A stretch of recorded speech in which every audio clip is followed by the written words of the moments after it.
تو یا تو گوروں والا سیٹ اپ لے آؤ نا. سب اخپل اخپل زندگی گزار رہے ہیں. جب خاندانی لوگ خاندانی طریقے سے رہتے ہیں تو برداشت کرنا پڑتا ہے ان کو. ہاں چرسی ہیروئن کی ٹائپ کا داماد ہے, سالہ گٹکے کھاتا ہے, بیوی کو لٹکا کے چھوڑا ہوا ہے اس نے, خرچہ پانی جو بیسک حقوق ہی ادا نہیں کر رہا, تو پھر زیادہ طول نہ دو اس کو. پھر 3 سال کی مہلت دینے کی ضرورت نہیں ہے. مثال کے طور پر بچی کی رخصتی ہو گئی, اب پتہ چلا داماد کچھ کر ہی نہیں رہا, سارا بیٹی کا خرچہ ہی آپ بھیج رہے ہو, تو یہ نہیں کہ ہم آپ کو ایکچولی 3 سال مہلت دیں گے. نہ بھائی 3 سال مہلت, 3 سال میں بیڑا کر بچے بھی ہو جائیں گے, بعد میں طلاق لینا بڑا مسئلہ بن جائے گا. یہ تو بھائی تو نے ہم سے جھوٹ بولا ہے, تو کماتا ہی نہیں ہے, اور جو اب تک نہیں کمایا آئندہ کیا کمائے گا, ہمیں غیب کا علم تھوڑی ہے. ایک آدمی نے 20 سال اپنی بچی کی زندگی تباہ کی ہے اس چکر میں. داماد کماتا نہیں تھا, کھلاتے رہے, وہ نشوں میں لگا ہوا تھا, اور مجھے آ کے بتا رہے ہیں, اب تو پرانا واقعہ ہوگا پتہ نہیں چلے گا کون ہے, مجھے کہہ رہے ہیں ہم نے کہا کہ نہیں ہم خاندانی لوگ ہیں, طلاق لے کے بچیوں کو ہم گھر نہیں بٹھاتے. تو وہ پھر لڑکیوں میں انوالو تھا وہ داماد, کہہ رہے ہیں وہ کماتا نہیں تھا. میں نے کہا میں اپنی بچی کو بھیجوں گا ایک دن انشاءاللہ اللہ اس کو سیدھے راستے پہ چلا دے گا. میں تہجد میں بڑی دعائیں مانگ رہا ہوں اس کے لیے.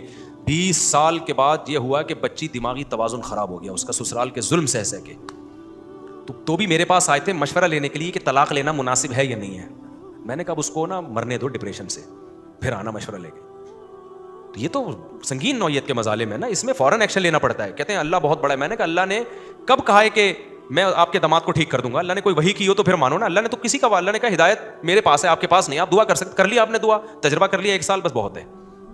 نہیں ٹھیک ہوا, انسان کا بچہ نہیں بنا, چل بھائی ہٹا اب یہاں سے, ختم. اب 20 سال کے بعد وہ کیا طلاق لے کے اس کو کیا کریں گے بیچاری کا. پھر بھی میں نے کہا طلاق لے کے گھر بٹھا دو, اس سے بہتر ہے یہ. تو ایسے سنگین نوعیت کے جب مسائل ہوتے ہیں تو اس میں نہیں 3 سال کی مہلت اور 4 سال کی مہلت اور 10 سال تجربہ کریں گے, وہ تجربوں کی بھیٹ چڑھ جائے گی میرے بھائی. میں ان مسائل کی بات کر رہا ہوں جو ہر گھر میں ہوتے ہیں. ساسوں کے تانے ہر گھر میں ہوتے ہیں, بہوؤں کی بدتمیزیاں, کیونکہ اسکولوں میں باقاعدہ بدتمیز بنایا جا رہا ہے آرڈر پہ. ڈراموں فلموں میں بدتمیز بنایا جا رہا ہے. ڈراموں فلموں میں نا دکھایا جا رہا ہے بیوی نے چماٹ لگا دیا رکھ کے. اس دن کیا ہوا, میرے موبائل پہ کلپ آیا, کسی نے کوئی ڈرامے کا کلپ بھیج دیا, مجھے نہیں پتا تھا کوئی جاننے والے تھے. میں نے دیکھا تو بیوی نے تھوڑا کے میری بیگم بھی بیٹھی ہوئی تھی نا, شوہر نے کچھ بولا, بیوی نے رکھ کے تھپڑ لگایا شوہر کے. میں نے کہا لے بھیا تو اس کو موٹیویشن مل گئی اس سے.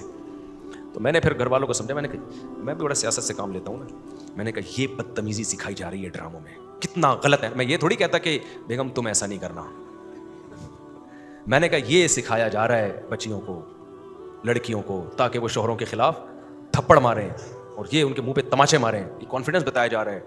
تو یہ کانفیڈنس شوہر کے منہ پہ تھپڑ مارو گے بھائی.